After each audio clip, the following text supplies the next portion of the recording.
조국 전 장관 딸의 입시 비리 의혹으로 대입 공정성 논란이 일자 앞서 문재인 대통령은 대입 정시 비중 확대를 지시한 바 있는데요.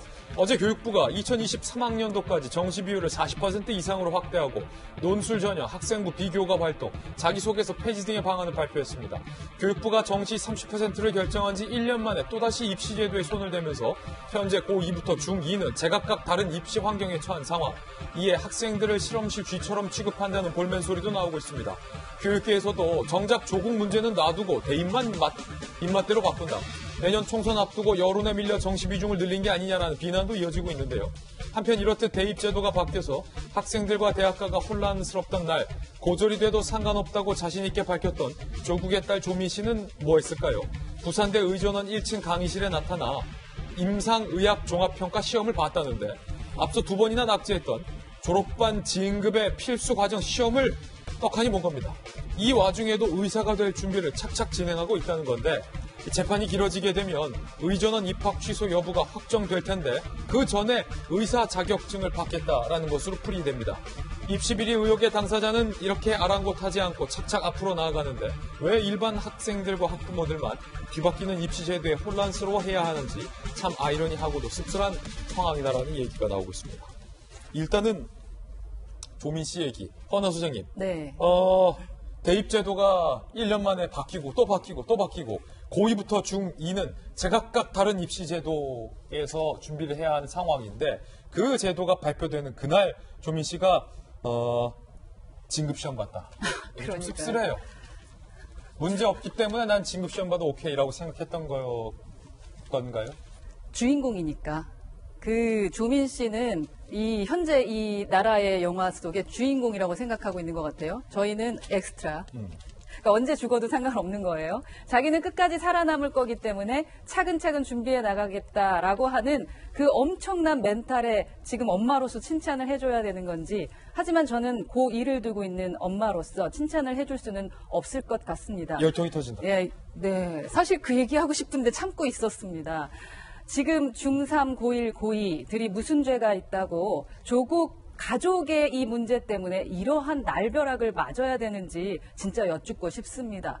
지금 왜 우리가 대입제도에 대해서 이렇게 많은 절차들을 가져왔는지에 대한 원론적인 생각은 아예 빠져 있습니다. 4차 산업시대, 창의적인 인재가 필요하다. 원론적으로 그냥 무조건 외우는 학생들보다는 창의적인 인재를 키워내는 방법이 뭐가 있을까 하면서 교육업계의 전문가들이 모여서 이러한 입시제도를 이야기했던 것이 아니었습니까? 이러한 입시제도가 만약에 잘못되었다면 조금씩 뜯어고치려고 하는 것이 아니라 누구 때문에 지금 이런 날벼락을 맞아야 되는 건가요? 이거 누가 설명해 줄 수 있는지 진짜 여쭙고 싶습니다. 예. 기업에서 말입니다. 신제품을 하나 만들어서 그거를 출시하는데 2, 3년이 걸려요. 그 2, 3년 걸렸다가 내놓으니 팔리질 않거나 문제가 있으면 그걸 그냥 바로 덮지도 못해요. 제품도 시간이 걸린다는 얘기를 드리는 겁니다. 학생들, 우리 아이들은 사람입니다. 제품이 아닙니다. 어떻게 어른들의 정치적인 문제 때문에 아이들, 우리 인간을 저렇게 1년, 2년짜리로 만들어서 어디로 갈지도 모르게 만드는 이 정부의 교육 정책, 그리고 이러한 사건들을 우리 부모들이 정말 이해할 수 있을까요? 저는 이해가 좀 잘 안 됩니다. 왜 이런 입시 제도를 만들었는지 처음부터 함께 공론화장에서 얘기하고 진짜 현장이 어떤지에 대한 생각, 소통하면서 사람이 먼저다라는 것을 실천해 주시면 안 될지 진심으로 여쭙고 싶습니다. 김유정 장관님, 네. 동료 의원이었고 또 장관 선배시잖아요. 유은혜 장관과 관련된 질문인데 네. 교육은 100년지 대계라는 말이 있습니다. 네. 교육정책 하나를 수정할 때는 100년 앞을 내다보고 100년 동안 이 교육정책이 잘 갈 수 있을지 여부를 신중하게 검토하라라는 말로 저는 이해하고 네. 있는데 네. 1년 만에 정시와 관련된 제도가 바뀌었고 네. 국민들이 궁금한 건, 국민들이 가려운 건 이 오른쪽 다리인데 정작 이 오른쪽 다리를 내버려 두고 윤회 장관 그때 그랬잖아요. 국회에서. 네. 조국 장관 딸의 입시 비리 의혹과 관련해서 대학교 교육부가 조사할 권한 없다. 가려운 건 오른다리인데 왼쪽 다리만 이렇게 긁고 있는 건가? 라는 비판이 있어요. 그렇죠. 바로 잡을 수 있는 권한을 충분히 교육부는 가지고 있습니다. 왜냐하면 지금 그렇게 교육부가 휘두르고 있는 게 뭐냐면은 국가 지원금 가지고 대학 말 잘 듣게 하는 거 하고 있잖아요. 그런데 그거를 이렇게 입시 비리나 이런 거를 바로잡는 방식이 아니라 그거를 덮는 방식으로 활용을 하고 있다는 게 안타깝다는 거죠.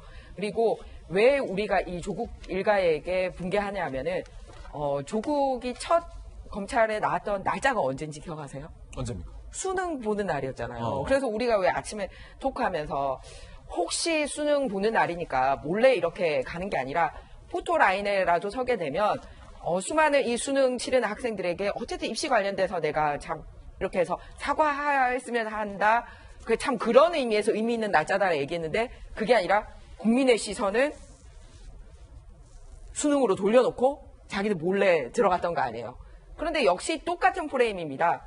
교육부가 딱 그 조국 딸이 이 4학년 진급하는 의상 종합평가 2번이나 유급했기 때문에 이번에 라스트 마지막 기회거든요. 4학년 돼야 됩니다. 그거 시험 보러 가는 날 대입 개편안을 발표를 합니다. 그러니까 문제의 본질도 이 입시하는 데 있어서 불공정하다라는 얘기였는데 하필이면 날짜 딱 챙기는 것도 그런 식으로 시험 보는 날짜 맞춰가지고 다 국민들 관심을 이렇게 돌리는 거. 이렇기 때문에 앞으로도 못 믿겠다라는 얘기를 하고 있는 거예요.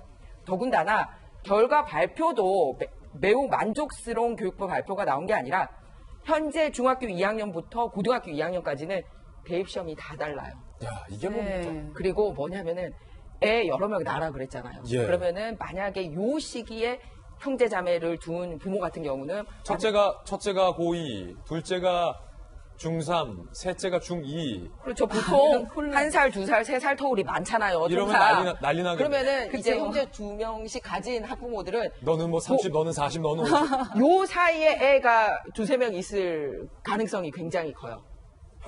난리 났죠, 완전히. 그러니까 이거를 발표를 탁 해서 붕괴하게 해놓고 그 시험에 유유히 나는 의사 될래. 그런데 이걸 교육부가 왜 할 수 있냐면 학교가 이게 설사 입시 비리냐 아니냐를 못한다 하더라도 뭐 무슨 거에 지원서가 사인을 했냐면 내가 낸 서류가 실제와 다를 경우에는 그 입학과 관련돼서 학교로부터 조치를 받을 수 있다라는 규정은 있거든요. 근데 그것조차 안 지키고 있는데 의사시험 보러 간다? 말이 안 되지 않습니까?